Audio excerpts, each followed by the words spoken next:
This is Rocky, and I have a tip for you today. Your biggest asset is attention. You need to get people's attention so you can tell them what you want. Did I get your attention?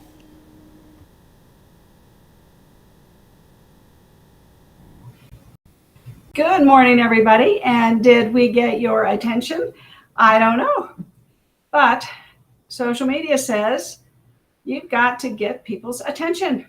So hopefully we can get people's attention. The market is changing. And Jimmy's supposed to come on the show today, so we'll see if he can make it.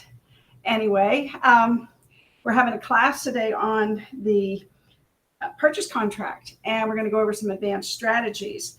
One of the things that I will tell everybody, if we don't rise to the level of our goals, we will fall to the level of our systems. So if you don't have a good system to grow, I say database strategy, right? Database strategy, and you have to have a plan. So anyway, let's look at our stats today and see what's going on in the market. We have 50 days of inventory. So this is where we're shifting, and we're different than the rest of the country, really. For the most part, inventory is down, and our inventory is going up. So we have, and I hope you can hear me. I should test. Let me do a test because I can't get if you notice, I'm in my new digs here.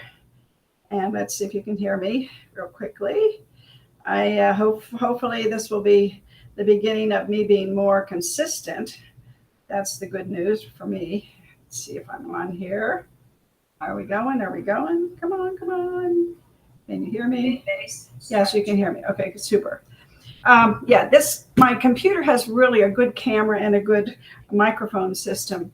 The old system was a Bose system. I don't think this is Bose, but it's really good. But anyway, I think it sounds better with my earphone speaker. So I'm going to keep trying to untangle these while I talk about the market. The median price went up. So by the end of last month, we see a $7,000 increase in the median price. We were about $450. Now we're $457.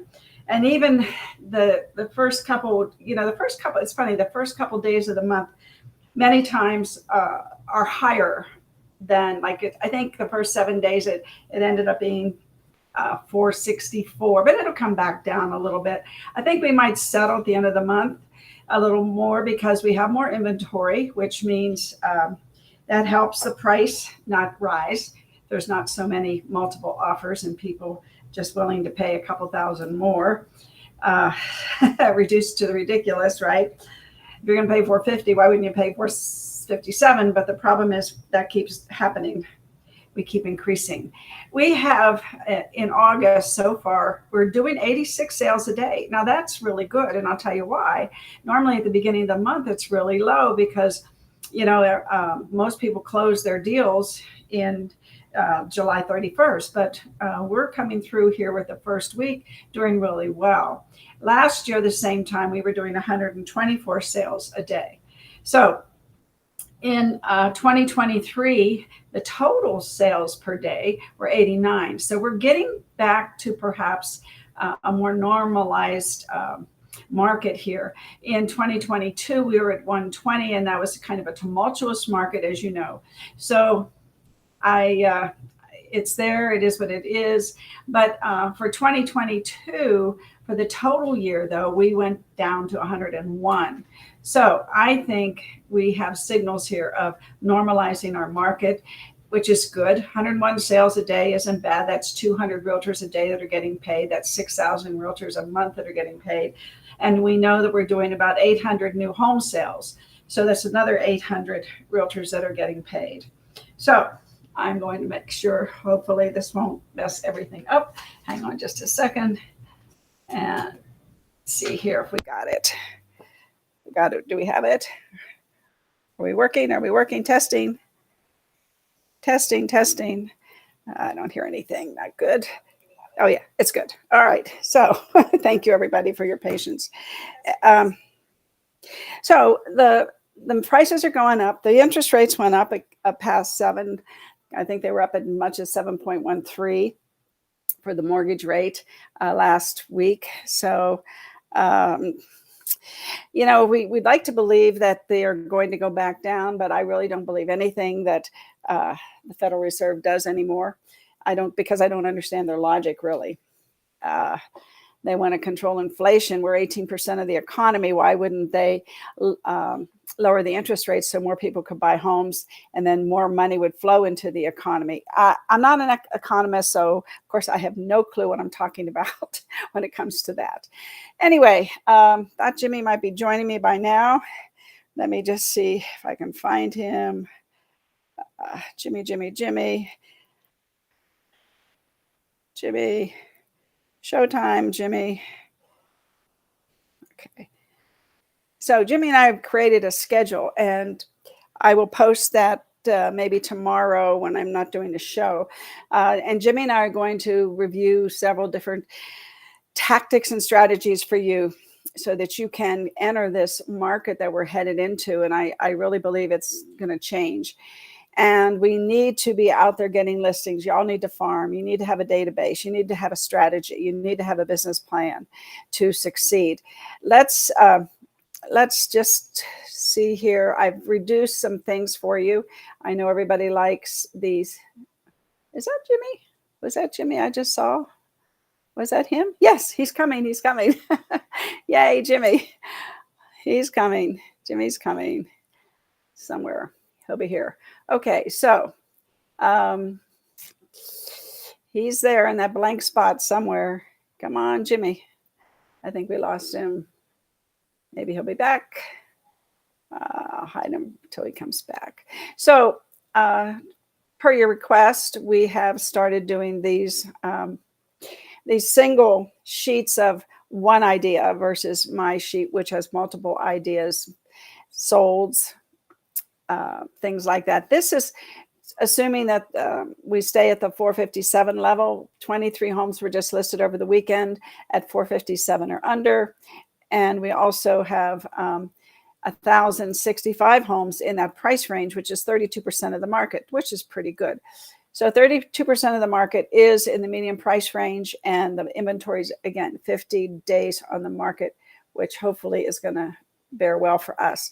The other thing that I like to show you is, let's move this over here, the $1 million listings. They went somewhere. I think when I went to get Jimmy, hold please. The $1 million listings. Here we go. $1 million listings. They've jumped up to 3.9. I'll just tell you that while I find the chart.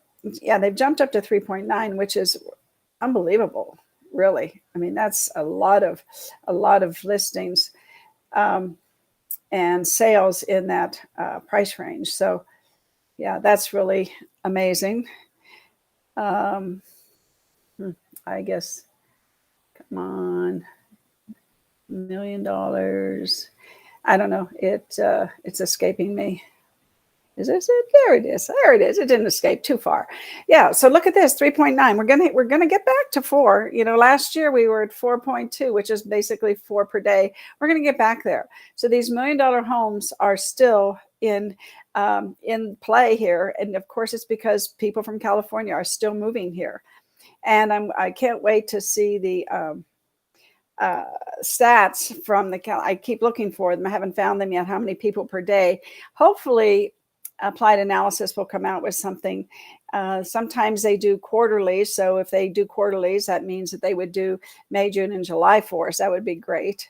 April, May, June. Yeah, April, May, June. So yeah, they didn't come out with that yet, which I would assume they're usually a month behind because they have to analyze and make sure they have all the correct data. Jimmy's there. There Jimmy is. Hopefully. He's having issues with his computer, unfortunately, but hopefully he'll come back.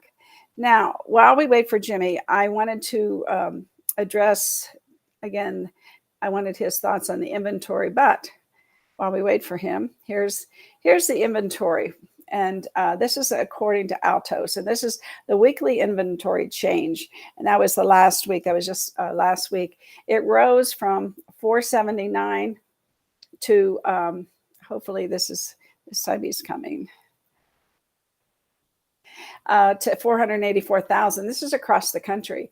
And the same week last year, it rose from 525,000 to 538,000. So this is kind of the summertime situation where people were, planning vacations, going on vacations and getting their kids ready for school. And that kind of impacts these numbers every year.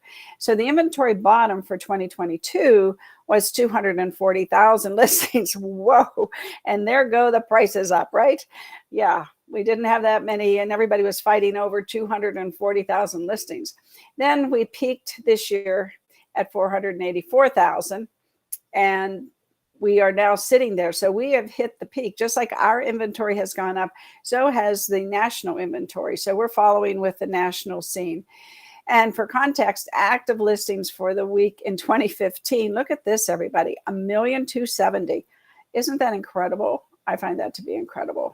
Yeah, incredible. So when you have that many listings, it's really, really, really, the prices are really affected. And let's see if I have that here. Let me put this down. Yeah, 20, I don't have 2015 there. So, but you can see the prices there are quite different than they are now. Let's see. Now that's a historic count of active listings at any one time. Yeah, time frame. Yeah, short time frame. So we don't care about that so much. And we did this one. So let me see if I can get this baby down. Like right here, we're right here with the median months of inventory nationally. So can I hide it? There we go. So the median months. So here we are nationally. The national is up here, and here we are, Las Vegas. So we're following. We're a little stronger in June. Our June was a little stronger than nationally.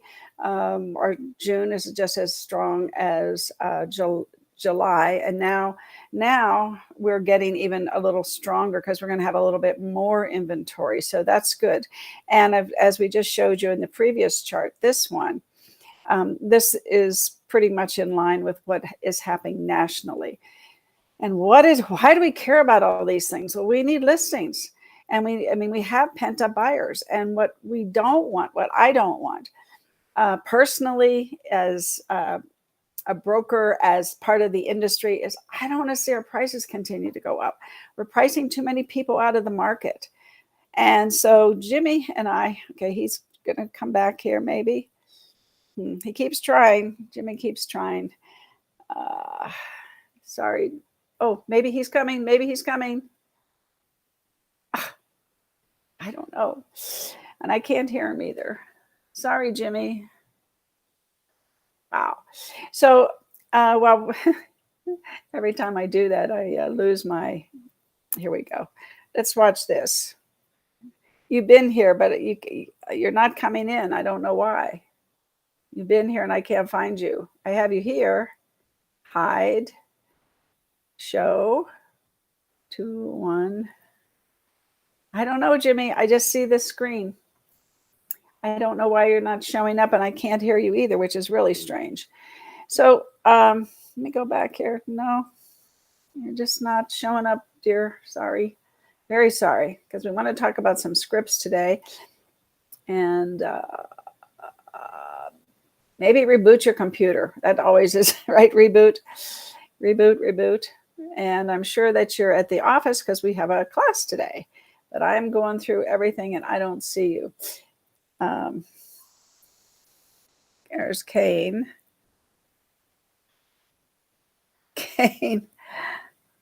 Kane is there. I see you, but I can't see Jimmy. This is weird. Hide. show. Okay, let me go back here. Let me try this. Solo off, solo on. Trying everything, Jimmy. Nothing seems to be working. Don't know why. Don't know why. Camera. Wouldn't be there. Guest. We got you. Screen. Nope. Might be on my end, I guess. Not sure why. Anyway, but the strange thing is, Jimmy, I can't hear you. I'm going to play this. Jimmy and I are going to, let me hide you here because normally you're in the lobby and I don't see you in the lobby. So do I see myself twice? Let's see here. Let me get rid of that camera. See if that worked. Nope. So I'm going to play this. Jimmy and I are going to the summit, and this is a gentleman who's going to be presenting at the summit. And of course, it's all about listings. So let's see what he has to say here. Selling 6.5 million houses to less than 4.3 million in less than 24 months. This has completely shocked the system. We've got agents who are experienced agents, successful agents, asking the same question. What can I do in this environment to set myself up for success? The answer, get more listings. Listings are the lifeblood of a thriving real estate business. So at this year's summit, I'm going to be sharing with you the scripts, the strategies, and the tactics you need to master listing attraction. I'll see you at Summit.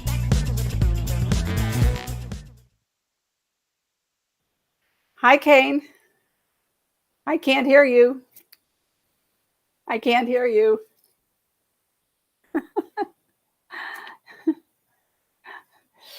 Are you on Jimmy's computer?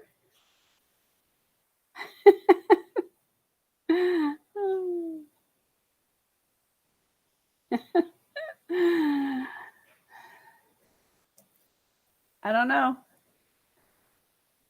Mute the mic, turn it on. I don't know. Anyway, everybody, that is about the summit. And the summit is in August 22nd, 23rd, and 24th. It's in Dallas. There are some hotels that you can go to that are not that expensive. The airfare isn't that expensive. And if you can afford 2 or 3 days out of the office, which I think everybody should be able to afford 2 or 3 days to plan the business for the next 12 months. And that's what you will do. You will get enough energy and systems and plans and strategies and tactics so that you can actually get your business going in 2020, the end of 2023, which is only what? August, September, October, November, December, 5 months and counting left. And then we have 2024 coming up fast and furiously.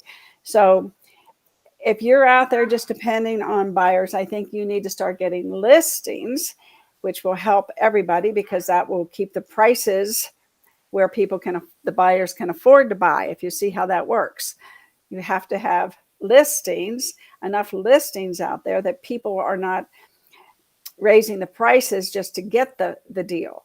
Because if that happens, we're going to price all those buyers out of the market. And as you know, it's all driven by how much money people make. Yes, houses have gone up 148%. Salaries have gone up 38% in the past couple of years when they started doing that stat on Zillow. So something's got to give here. That's why there's so many investors buying so many homes, because people can't afford, they're building apartments everywhere. Somebody said, how come they're building so many apartments? Well, it's because they see the future. They may not be able to buy homes. And so the apartments want to have enough of their own inventory so that there's places for people to live. And Jimmy's going to try one more time here. I think it's becoming 2, 3, 1. I think this, hello. Hello. I can hear you. You can. Yeah. Hey, all right. Hey, Kane. Yeah. Attention, people of Earth. Just turn the volume up a little bit.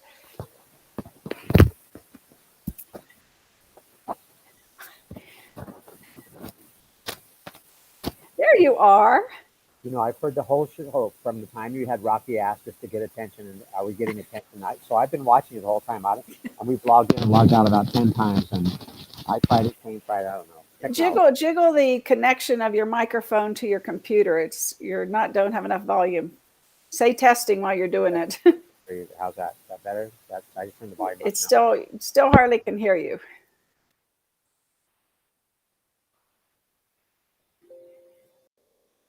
Now I can't hear you at all. So pull it out and put it back in again. I know everything has a sexual connotation. Now he can't hear you at all. So, interesting.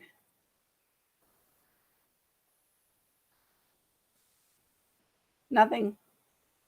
We could hear you, now we can't hear you. Well, we can't do scripts if we can't hear you, Jimmy.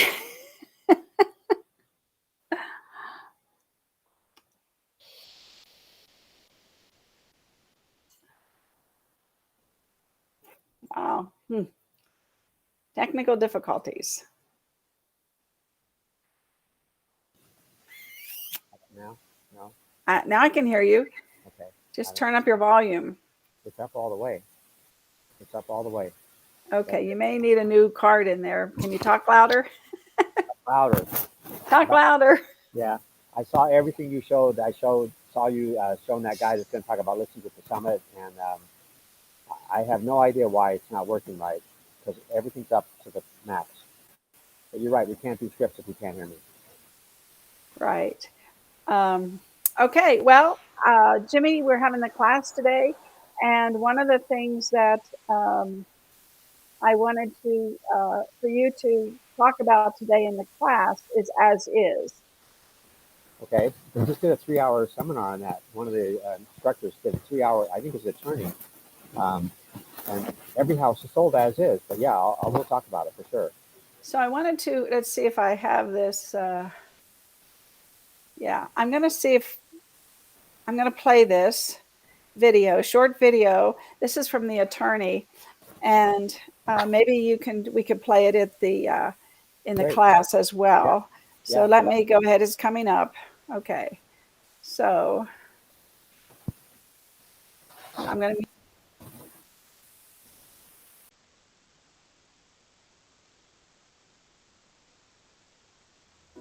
What does it mean when a property is being sold as is?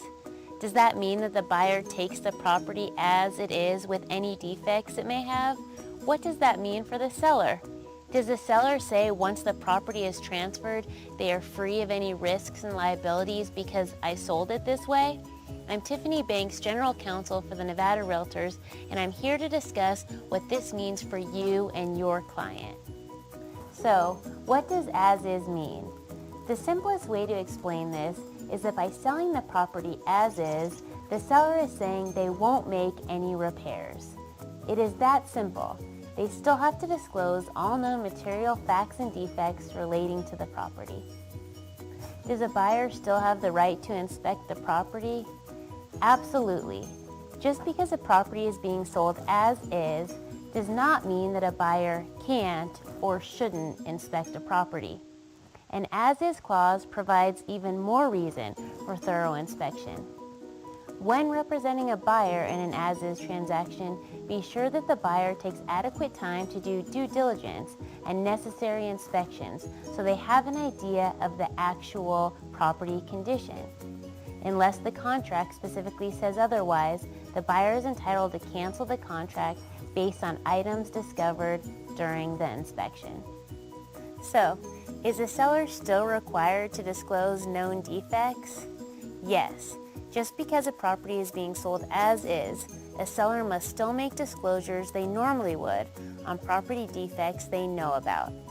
Every sale of a residence must include the seller's real property disclosure form, otherwise known as the SRPD, in accordance with NRS 113.130. There are very few exceptions, and the inclusion of an as-is clause is not an exception.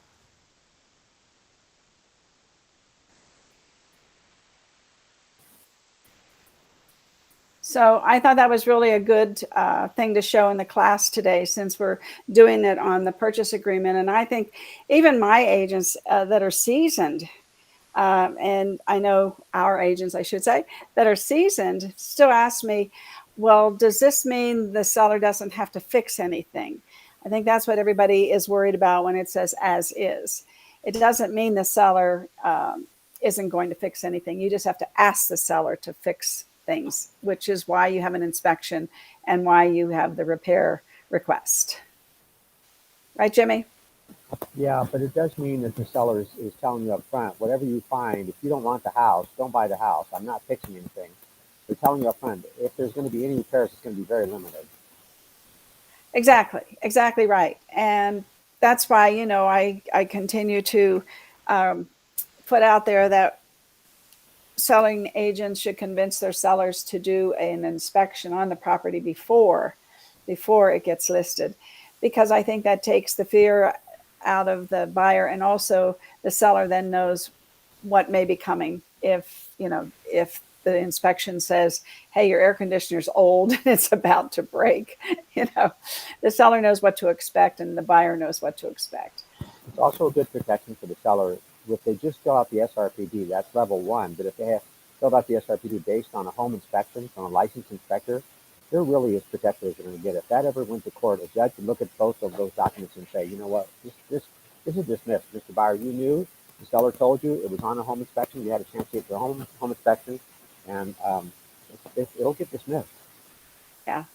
So anyway, I'm looking forward to the class. Hopefully, I know it's August and people are getting their kids ready for school. I think that starts next week, and people are on vacations and what have you. But hopefully, this is such a good class, and we don't have it enough, I think, because there's a lot of problems people are struggling with because of the RPA has changed over the years, and it's really a very litigious document anymore. And sometimes I think that the agents don't really understand how to explain it. And mostly new agents, the seasoned agents, they've been through the circle a few times, so they're not as neophyte to it as perhaps a newer agent. Let me hit two things.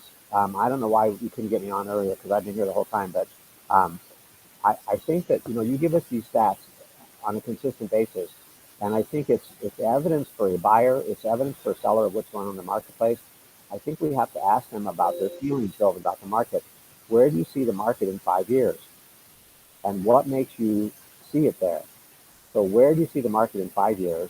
And if they see it coming, well, what makes you see that? Well, over time, it's always over 5. There's been some fluctuations, but over time, they need to hear that out of their own mouth.